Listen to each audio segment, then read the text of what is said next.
రక్షణ శాఖ మంత్రి రాజ్నాథ్ సింగ్ ఇవాళ రేపు గుజరాత్లో పర్యటించనున్నారు. భుజ్ వైమానిక దళ స్టేషన్కు రాజ్నాథ్ సింగ్ వెళ్లనున్నారు. నలియా వైమానిక స్థావరంలో భేటీకి ఆయన హాజరు కానున్నారు. దీనిలో భాగంగా అంతర్జాతీయ సరిహద్దు భద్రతను సమీక్షించనున్నారు రాజ్నాథ్ సింగ్. పాకిస్తాన్ ఇటీవల డ్రోన్ దాడులకు విఫలయత్నం చేయడంతో ఆ ప్రాంతంలో భారత సాయుధ బలగాల సన్నద్ధతను, భద్రతా పటిష్టతను తెలుసుకోవాల్సినటువంటి చర్యలను రక్షణ మంత్రి సమీక్షించనున్నారు. మిలిటరీ ఉద్రిక్తతల నేపథ్యంలో పాకిస్తాన్కి సంబంధించిన ఆర్మీ భుజ్ ఎయిర్ బేస్ పై ఇటీవల డ్రోన్ల దాడికి దిగింది. పాక్ పదే పదే చేసినటువంటి ఈ యత్నాలను ఎయిర్ డిఫెన్స్ సిస్టమ్ సాయంతో భారత బలగాలు విజయవంతంగా తిప్పికొట్టాయి. భారత మిలిటరీ చావు దెబ్బ కొట్టడంతో వెనక్కి తగ్గిన పాకిస్తాన్ కాల్పుల విరమణ ప్రతిపాదనతో ముందుకు వచ్చింది.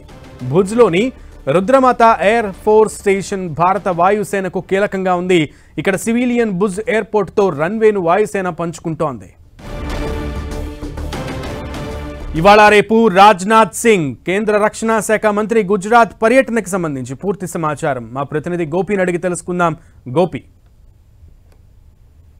సునీల్, ఈరోజు గుజరాత్ లో రాజ్నాథ్ సింగ్ పర్యటించున్నారు. భుజ ఎయిర్ బేస్ లో ఆయన సైనికులను కలవనున్నారు. అయితే ఈ పెహల్గాం ఉగ్రదాడి తర్వాత ఆపరేషన్ సింధూర్ ను సమర్థవంతంగా నిర్వహించిన ఆర్మీకి, అదేవిధంగా ఎయిర్ ఫోర్స్, నేవీ సిబ్బంది తోటి ఆయన కలవనున్నారు. నిన్న జమ్మూ కాశ్మీర్, ఈ రోజు గుజరాత్ లో ఆయన సైనికులతోటి కలిసి వాళ్ళలో ఆత్మస్థైర్యాన్ని నింపే ప్రయత్నం చేస్తున్నారు. అయితే పాకిస్తాన్ కవింపు చర్యలు కావచ్చు, భారత్ వాటిని సమర్థవంతంగా తిప్పికోవడం, భారత భూభాగంలోకి, గగనతలంలోకి పాకిస్తాన్ మిసైల్స్ కానీ డ్రోన్స్ కానీ రాకుండా సమర్థవంతంగా వాటన్నిటిని కూడా నాశనం చేయడంలో సక్సెస్ సాధించినందుకు వాళ్ళందరితోటి కృతజ్ఞత చెప్పడం, అదేవిధంగా వాళ్ళలో కొంత ఆత్మస్థైర్యాన్ని నింపే దిశగా అయితే రాజ్నాథ్ సింగ్ వరుస పర్యటనలు అయితే చేస్తున్నారు. గుజరాత్ పోర్ట్స్ కు సంబంధించి కూడా నౌకాదళానికి, అదేవిధంగా ఓడరేవులతోటి ఇప్పటికే గతంలో కూడా వర్తక వ్యాపారాలు పాకిస్తాన్ తోటి ఉన్న నేపథ్యంలో వాటన్నిటిని కూడా భారత్ పూర్తిగా నిలిపివేసిన తర్వాత పాకిస్తాన్ నుంచి ఎటువంటి చర్యలు వస్తున్నా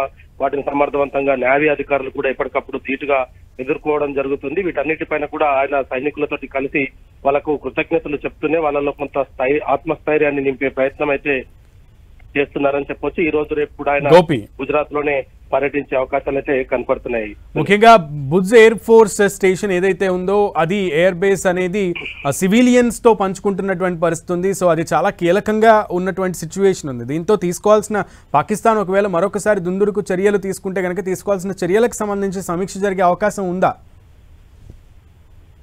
సునీల్, ఇప్పటికే వివిధ దళాలను రాజ్నాథ్ సింగ్ ఎప్పటికప్పుడు వాళ్ళతో సమీక్షలు నిర్వహిస్తూనే ఇటువంటి సెన్సిటివ్ ఇష్యూస్ భూజాకి సంబంధించి కావచ్చు, ఇతర తీరం వెంట ఉన్న కొంత ఎయిర్ బేసెస్ లో కూడా వాళ్ళు ఎప్పటికప్పుడు అప్రమత్తం చేస్తున్న పరిస్థితి ఉంది. అయితే సాధారణ పౌరులనే లక్ష్యంగా చేసుకుని గతంలో కూడా పాకిస్తాన్ డ్రోన్లను, క్షిపణులను టార్గెట్ గా చేయడం జరిగింది. వాటన్నిటిని కూడా నివృత్తి చేసినప్పటికీ ఎటువంటి విపత్తు వచ్చినా లేదా ఎటువంటి కుటిల ప్రయత్నం పాకిస్తాన్ చేసినా వాటన్నిటిని కూడా సమర్థవంతంగా తిప్పికొట్టే దిశగా ఎప్పటికప్పుడు అప్రమత్తంగా ఉండాలి. అదేవిధంగా కొన్ని సూచనలు కూడా ఆయన గతంలో కూడా వైమానిక సేవకు అనేక సూచనలు కూడా చేయడం జరిగింది. ఎయిర్ బేసెస్ లో ఉన్న వ్యక్తులనే కాకుండా సాధారణ పౌరులను కూడా రక్షించుకునేందుకు తీసుకోవాల్సిన అన్ని రకాల వాటిపైన కూడా ఆయన గతంలో కూడా అనేక సమీక్షలు నిర్వహించడం జరిగింది. మరి ఈ రోజు కూడా వైమానిక సిబ్బందిని పూర్తిగా ఆయన అభినందిస్తూ ఆయన వాళ్ళతో చాలాసేపు కూడా కలిసి ఉండబోతున్నారు.